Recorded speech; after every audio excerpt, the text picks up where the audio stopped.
What used to be arrogance can now be called self-care. What used to be bad akhlaq can now be called drawing a boundary. What used to, what used to be telling, somebody's telling you a harsh truth. وَتَوَاصَوْا بِالْحَقِّ. Meaning you're telling somebody a truth that maybe they don't want to hear, but they need to hear it. You say, this is gaslighting. I'm being gaslit. So now what we do is we take psychology and we actually undermine some of the most important experiences in our lives, because the ultimate thing is I need to feel good. Anything that gets in the way of me feeling good is bad for my psychology. But I wanted to turn this conversation briefly towards something else. I wanted to turn it towards a new science that took hold of the world in the last 100 to 150 years, and that's the science of psychology. Before psychology, when a human being experienced difficulty emotionally, they went through a tough experience, or they wanted to overcome their sadness and their grief, for example, right? They would turn towards religion before psychology. Or they would turn towards philosophy, because philosophy asked the question, what is pain? Why is there suffering in the world? What is this world all about, right? Philosophers try to answer this question. So this doesn't matter what religion, people turn towards religion to answer their questions of the things that were troubling them in their heart. But then philosophy and even the spiritual study of psychology, spirituality, they basically got replaced slowly with this new thing we now call psychology. And a psychology is an attempt to understand ourselves, understand our deepest thoughts, understand our subconscious, understand our emotions, understand other people's behavior, our own behavior, right? You people go to a therapist and say, why do I get so angry all the time? Why can't I stop crying? Why do people treat me this way? Etc., etc. And, I'm a student of psychology myself, and I can tell you, it's a very elaborate science. It's an exhaustive study. It's not just one subject. It's actually multiple departments: social psychology, personality psychology, abnormal psychology. These are worlds within worlds within worlds. And people have dedicated entire academic careers to exploring more and more areas of psychology. All of it, by the way, is connected to something in the Quran. Allah said, "Sadurihim ayatina fil afaqi wa fi anfusihim." We'll show them our ayat inside themselves. And what is psychology doing?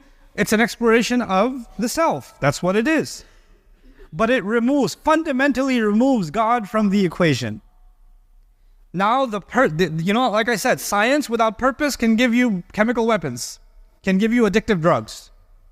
Psychology with the removal of purpose, removal of Allah from the equation, what does it give you? Something has to be there that is the ultimate truth.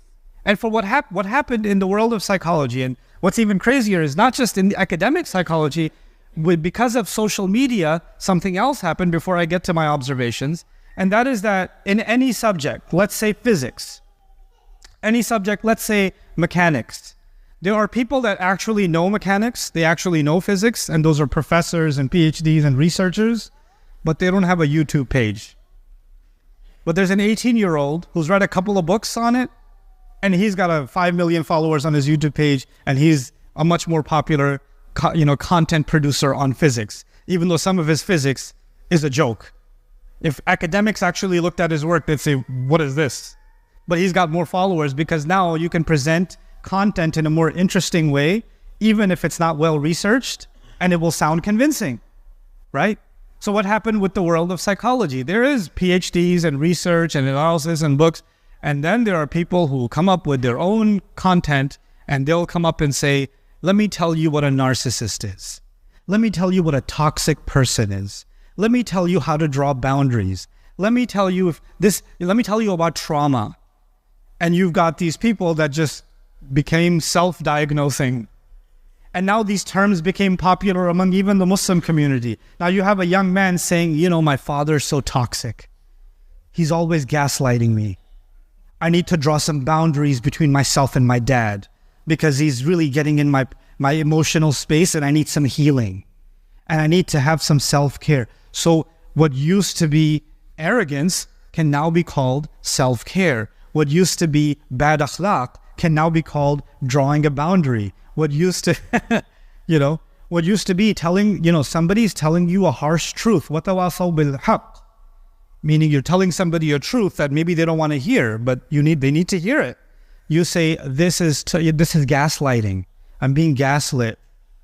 So now what we do is we take psychology and we actually undermine some of the most important experiences in our lives, because the ultimate thing is I need to feel good. Anything that gets in the way of me feeling good is bad for my psychology. So the ultimate goal is to keep yourself happy.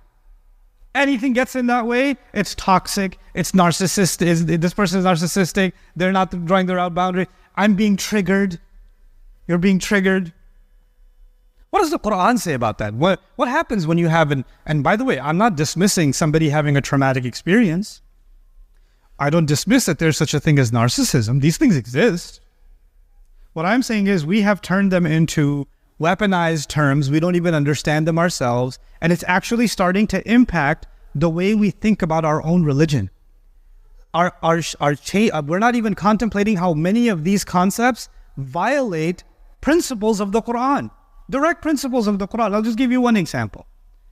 In Surah Al-Tahabun, Allah Azza wa Jalla said, and this is what I recited at the beginning of this khutbah, Allah said, مَا أَصَابَ مِن مُصِيبَةٍ إِلَّا بِإِذْنِ اللَّهِ.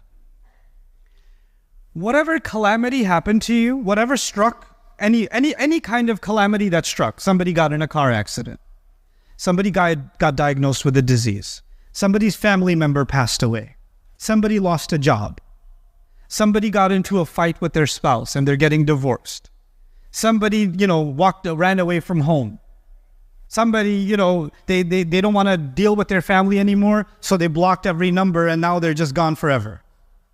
You have a brother that doesn't talk to you, won't pick up your calls, won't respond to your text messages. You have a son who hates your guts. You have a mother who just walked away from the family. It happens.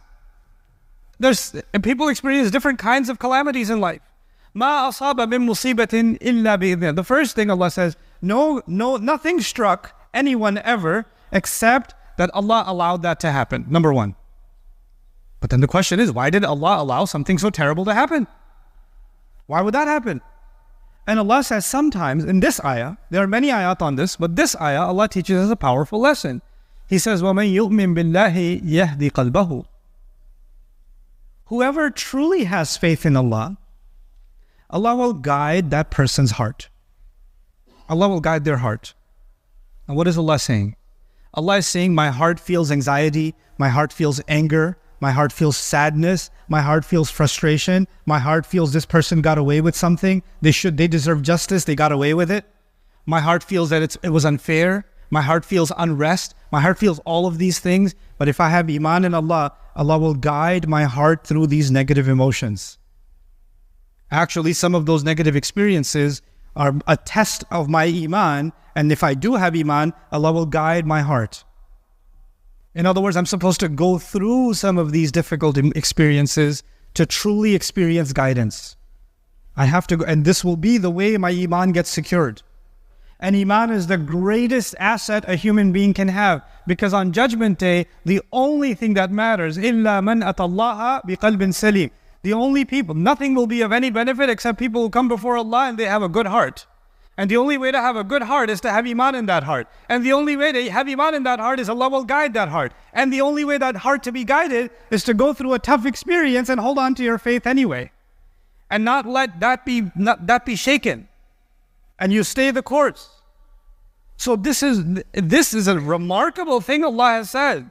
In this ayah, Allah is telling us to face a traumatic experience, to face it, to deal with it, but deal with it with faith and not let it change you. And this is why the best people that ever lived, the prophets themselves, every one of them are victims of trauma, if you want to use psychological terms. Every one of them were surrounded by toxic people. Every one of them had their boundaries crossed. Every one of them. Every last one of them had to experience narcissism. Isn't it? Didn't Ibrahim alayhi salam have a toxic father? Didn't Yusuf alayhi salam have narcissistic brothers? Didn't they? Isn't he a victim of family abuse? Wasn't he being gaslit when he was being called a thief? Isn't this what was happening to them? Even Ibrahim alayhi salam, when he's being expelled from his own home, he turns back to his father and he uses Ya Abati. He turns, my beloved father, Ata'tu shidil al-hub. He turns to his father and says, Dad, I still love you. You may not be good to me, but that doesn't mean I will no longer be good to you. And I'll still pray for you to be forgiven. La astaghfiranna lak. I'll pray for you still. Because maybe Allah will turn your heart. I can't do anything about it. I have to leave now. That's okay. But I still care about you. He doesn't say, you know what? You are a narcissist. You are a toxic person. I'm glad now there's a distance between us. I need to keep you away from my own personal healing. This is not his attitude. This is not his approach. What we have done is we have created, and these judgments, these labels, they are against the fundamental teachings of our deen. And I'll leave you one last, especially within our families. Okay, you could have an argument between husband and wife. Happens. Okay, don't raise your hand. But if you have an argument, husband and wife, and one of you says, you're such an abuser. You're such a gaslighter. Instead of, what does the deen tell us to say? وَقُلْ لِعِبَادِي يَقُولُ الَّتِي هِيَ أَحْسَنُ إِنَّ الشَّيْطَانَ يَنزَغُ بَيْنَكُمْ. Allah says that tell my servants, say something that is better and more beautiful. Because shaitan will try to cause friction between you, chaos between you, discord between you. If there's an argument happening and you hear something painful, you could respond with something that will make things worse. You can also respond with something that can change the direction of the conversation towards something better. Allah is not telling you to walk away from the conversation. Allah is telling you to deal with the conversation. If the conversation is completely out of hand, Allah is saying, إِذَا خَاطَبَهُمُ الْجَاهِلُونَ قَالُوا سَلَامًا. When the ignorant address them, they walk away peacefully. They say peace. They don't walk away stormed out. They walk away peacefully. But in this ayah in Surah Al-Taghabun, I learned something I was fascinated by. Being a student of psychology, I was fascinated by it. يَا أَيُّهَا الَّذِينَ آمَنُوا إِنَّ مِنْ أَزْوَاجِكُمْ وَأَوْلَادِكُمْ عَدُوًّا لَكُمْ. Those of you who believe, some among your children and among your spouses, there may be enemies for you. This is in Medina. The surah was revealed in Medina. Rasulullah sallallahu alaihi wasallam was living among the Jewish and Christian tribes, and he was also among the Muslims were actually leading towards nifaq. They were leading towards hypocrisy. And you don't know in your family who really has iman, who doesn't. There was a mix. And Allah is that. Now the Prophet ﷺ says, get ready for Badr or get ready for Uhud. And some family members saying, why are you going to get yourself killed? Stay home. Just tell them you got sick. I'll just say you overslept. And tell them later. And they're trying to hold you back. They're trying to, because they don't want him to go. Well, why do you have to go every morning at Fajr? Can you just stay? And they're having these conversations. And Allah Azza wa Jal tells him that there may be among you so people that the family is so extreme that they might even be enemies for you. That extreme. I mean, you don't use this ayah and go home and say, now I know what you are to me. إِنَّ مِنْ أَزْوَاجِكُمْ وَأَوْلَادِكُمْ عَدُوًّا لَكُمْ. No, it's not. This is an extreme case. These are extreme cases. The word adu is not used lightly in the Quran. Okay, but this is the extreme case. Fine, an extreme case can exist. An extreme case where your own spouse and your own children, according to Allah, are what? An enemy. What do you do in the extreme case? Well, what you do from the pop psychology perspective, the Instagram psychologist can tell you what you do in such extreme cases is you draw some boundaries and you walk away and you heal yourself and you declare them abusers and all this stuff. And what does the Quran say? وَإِن تَعْفُوا وَتَصْفَحُوا وَتَغْفِرُوا فَإِنَّ اللَّهَ غَفُورٌ رَحِيمٌ. Okay, and if you can forgive, if you can overlook, you can cover their mistakes. Okay, at one point they became really aggressive, but now they're really sorry about that. Don't bring it up again. Tasfahu. Safaha means to turn the page, from safha. Turn the page. You know what that means? I remember what you did last year. You remember? I still remember those words. Do you remember what you said? That's not tasfahu. I'm still traumatized about that. Let me repeat it again as if it happened right. I didn't say it again. No, but it still hurts me though. I'm still traumatized. Therefore, I need to do dhikr of that all the time. I need to give you a khutbah about that all the time. Allah says, if you can just turn the page, then Allah is forgiving too. Maybe things will reconcile. Even in the worst case, there's room for reconciliation. There's room to make things better. But if the hearts are not, if you're too absorbed in yourself, you're not going to look for a solution. The only thing that you want to serve is your wishes. And so this is the last thing I will share with you. The direction that psychology is going in now, pop psychology, reminds me of the ayah of Surah Al-Jathiyah. أَرَأَيْتَ مَنِ اتَّخَذَ إِلَهَهُ هَوَاهُ وَأَضَلَّهُ اللَّهُ عَلَى عِلْمٍ. Did you see someone who takes their feeling, their empty feeling, and they turn it into their God? Their God has become their feeling. And Allah allows this person to be misguided even though they have knowledge. Ala ilm. They can know. They can be a PhD. They can be a doctor. They can be a professional. But they are being led by their emotions. And they give themselves a new diagnosis and give other people a diagnosis depending on how they make them feel. Today you're a narcissist. Tomorrow you're an abuser. The next day you're a toxic person. The next day you're this. The next day you're depressed. The next day you have attachment issues. You just throw out these diagnoses, label people. أَضَلَّهُ اللَّهُ عَلَى عِلْمٍ وَخَتَمَ عَلَى سَمْعِهِ وَجَعَلَ. So Allah says, and this kind of a person, Allah will put a ceiling on their hearing. You know what that means? That means it doesn't matter if you try to reason with them. You cannot reason with people who live by emotions. Many of you have experienced this. When people are living by their emotions, if you're trying to be logical, it's like talking to a wall. But I feel. The feeling is, that's the God. خَتَمَ عَلَى سَمْعِهِ وَجَعَلَ عَلَى قَلْبِهِ غِشَاوَةً. You know? And Allah places a cover over their hearts. وَمَن يَهْدِيهِم مِّن بَعْدِ اللَّهِ. Who's going to guide them after Allah? That ayah, that last part of that ayah, who will guide them after Allah? You know what that means? They replaced Allah with their own feelings. That's why there's no more guidance for them. Because their ilah is actually Allah, but their ilah became their hawa. So Allah says, فَمَن يَهْدِيهِم مِّن بَعْدِ اللَّهِ. Who's going to guide them after Allah? After they remove Allah from their hearts, what guidance can they have? On the flip side, contemplate Surah Al-Taghabun. When a person experiences difficulty and trauma and actual difficulty in their life, whoever turns back to Allah in faith, يَهْدِي قَلْبَهُ, Allah will guide that person's heart. وَاللَّهُ بِكُلِّ شَيْءٍ عَلِيمٌ. Allah knows everything. There's nothing Allah doesn't know.